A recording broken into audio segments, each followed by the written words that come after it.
வயசுல பார்த்தா தம்பின்னு சொல்லலாம், தலைவர்ன்றதுனால அண்ணன் சொல்லலாம். அவர் என்ன பேசுறாரு, கலைஞருக்கு எதுக்காக வந்து அதான் அப்ப சொல்றாரு, இங்க கலைஞர் நகர்னு ஒன்று உருவாக்கியிருக்காங்க. 80 வீடோ நம்ம கட்டி கொடுத்துருக்காங்க. அந்த கலைஞர் 80 வீடோ 100 வீடோ கட்டி கொடுத்துருக்காங்க.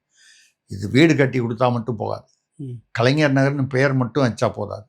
இங்கே கலைஞர் அவர் இருக்காரு, கலைஞர் அப்போ கலைஞருடைய சிலையை ஒன்று வைக்க வேண்டும்.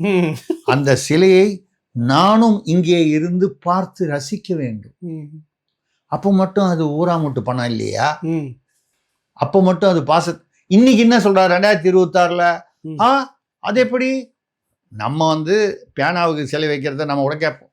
என்கிட்ட யாரோ கேட்டாங்க, ஏங்க கலைஞர் வந்து பேனா வச்சிருந்தாரு ஏங்க பேனா இல்ல நீங்க வேற ஏதோ இல்ல சொல்றத காதலியே வாங்கணும். நான் இலக்கண தமிழ்ல பேசுவேன், உங்களுக்கு சமயத்துல வந்து அது வேற மாதிரி தெரியும், புரிய மாட்டேங்குது. ஆமா இல்ல அத வேற மாதிரி தெரியுது. கலைஞர் பேனா வச்சிருந்தாரு, அந்த பேனாவுக்கு சிலை வைக்கிறோம், உங்களுக்கு என்னங்க பிரச்சனைன்னு கேட்டாங்க. என்கிட்ட ஒரு நண்பர் கேட்டார் இதே மாதிரி ஒரு பேட்டி. சரிங்க. நான் சொன்னேன், ஐயா ஒரு பெரிய தலைவர் அவர் பேனா வச்சிருந்ததுக்கெல்லாம் கொண்டு போய் நீங்க வச்சீங்கன்னா இன்னும் அவர் எவ்வளோ விஷயம் வச்சிருந்தாரு, அதுக்கெல்லாம் நம்ம செலவைக்க முடியுமான்னு கேட்டேன்.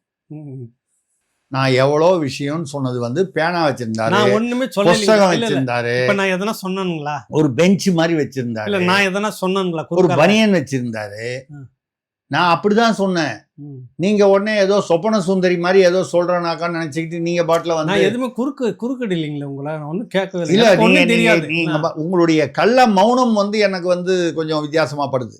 நீங்க ஏதாவது பேசிங்கன்னா கூட நான் வந்து பரவாயில்லன்னு விட்டுருவேன். நீங்க மௌனமா இருக்கீங்க பாருங்க, அங்கதான் எனக்கு பயமா இருக்கு.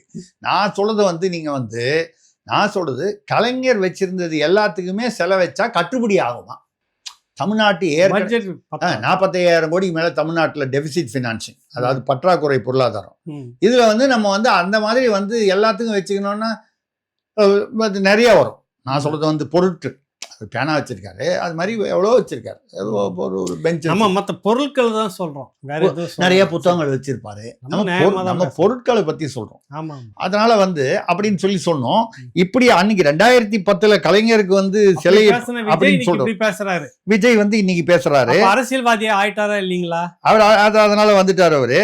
அது மட்டும் இல்லாம பாஜக கொள்கை எதிரின்னு இவ்வளவு நாளா பேசியிருந்தாருல, இப்ப வந்து பாத்தீங்கன்னா பாஜகவை பத்தி யாரோ அது கேட்கும்போது அதை பத்தி பேச்சு வரும்போது சொல்றாரு, அவர்கள் தமிழகத்தில் இல்லை, அவர்களை பற்றி பேச வேண்டிய அவசியம் இல்லை.